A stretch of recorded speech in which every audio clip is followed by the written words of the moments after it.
Tunaamini kabisa shuhuda inaweza kukutoa hatua moja kukupeleka hatua nyingine. Hii ni Malango ya Baraka TV, ni ndani ya kanisa la Malango ya Baraka Christian Center lililoko Chanika Kongwale, likiongozwa kabisa na mtumishi wa Mungu Apostle Jackson Mwangekele pamoja na Pastor Rita. Karibu katika shuhuda hii, na mimi utamwona Mungu, utabarikiwa na utainuliwa. Nikamwambia kuna chura, akaniambia mfukuza aende. Nikamwambia mimi namuogopa. Akaniambia lete kiatu nimfukuze. Akampiga yule chura kwa mzunguka kwenda kupika mlango atoke nje. Akamzunguka. Yeye mwenyewe haogopi sijui, akamlala. Lakini usingiza huko nirudia. Nikawaza sana. Lakini kipindi namuona yule chura, kulikuwa na chura wengi kama wengi nje hivi kama wanashangilia hivi, mimi simuelewa. Yaani kama waliguna basi. Yaani kama chura yule wako wengi sasa wanashangilia hivi. Kama wanashangilia hivi. Lakini mimi usingiza ukinirudia, nikajiuliza kwa nini chura kwenye nguo zangu.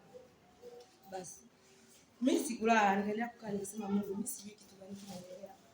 Baadaye mida kama saa 10 usingizi ukanirudia. Nikalala kidogo. Nilipostuka mida saa 11 nikasikia yule mke mkubwa, mke wa shemeji yangu anapiga story na mke wake. Wanapiga story wanaongea, lakini mimi nilikuwa nawasikiliza, ila mimi nilikuwa nimeangalia kama ukutani.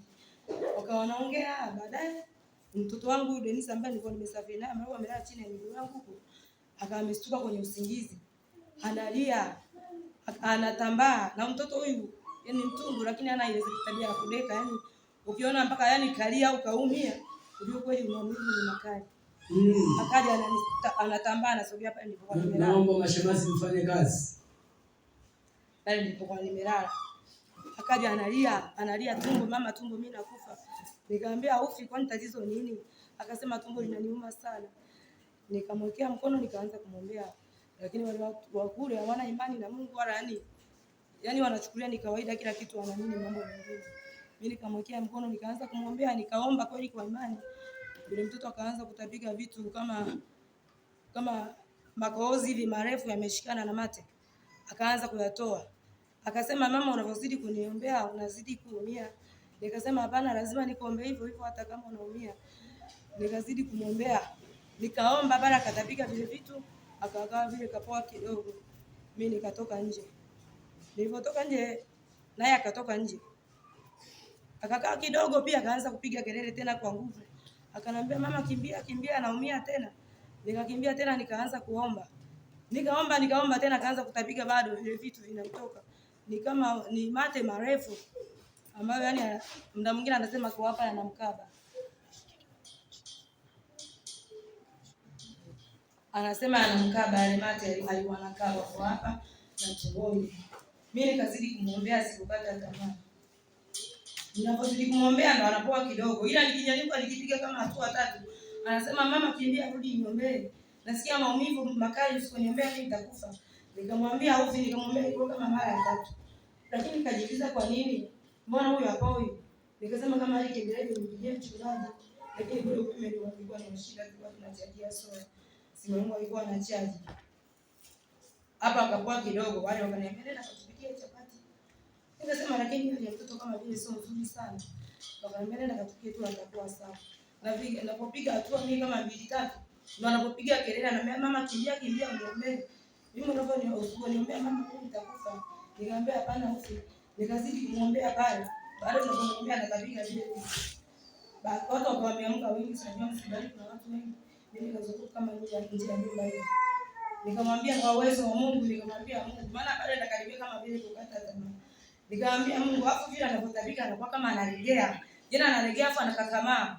Yaani mwili wake unakuwa kama unaishiwa nguvu, afu anakuwa kama kakavu hapa. Afu unapomgusa tumboni, tumbo lake linakuwa gumu kama vile kuna jiwe tumboni. Kama vile kuna jiwe tumboni. Nikazidi kumwombea tena. Nikamwambia Mungu, mimi nakutegemea wewe.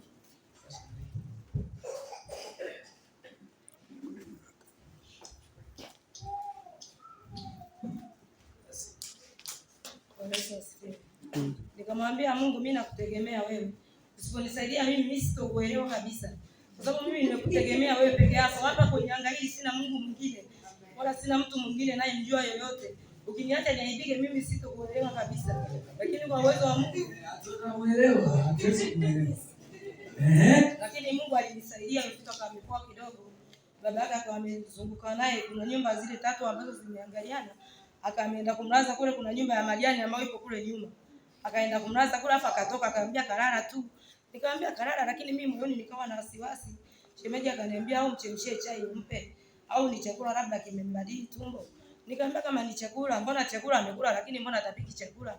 Anatapika vitu vingine. Alafu anasema anakabwa, akaambia hamna tu atakuwa sawa. Wakampa faraji akaenda kule kulala. Lakini kwa mimi nikawa na wasiwasi. Kwa nini yule mtoto yani hali yake nilipokuwa namuona hali haikuwa nzuri. Kwa mtu kiadisiwani unaweza kaona kama ni kitu cha kawaida. Ile kwa mimi nilokuepo hali yake hata ilikuwa nzuri sana. Na singekuwa Mungu yule mtoto sijui kama lingerudi naye. Kwa sababu hali yake yani ilikuwa ni mbaya, hapo alikuwa anakakamaa hapo anatapika, alafu anakuwa kama amekuwa amekaba. Yaani kwa uraka ni mtu ambaye anataka kutapika anakuwa kama kuna kitu kinamvuta. Nikamwambia kwa uwezo wa Mungu mimi nitashinda. Basi mtu akaenda kulala kule, mimi nikachemsha chai.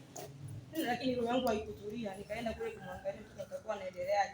Nikamkuta tena bado anatapika, ni vitu vingi ametapika kama utelezi mrefu. Ametapika, nikamwambia njoo huko, nikamwombea pale. Akalala pale kwenye mkeka muda kidogo, baadaye akaamka kwa uwezo wa Mungu kurudi na anaendelea tu vizuri, hana tatizo lingine lolote.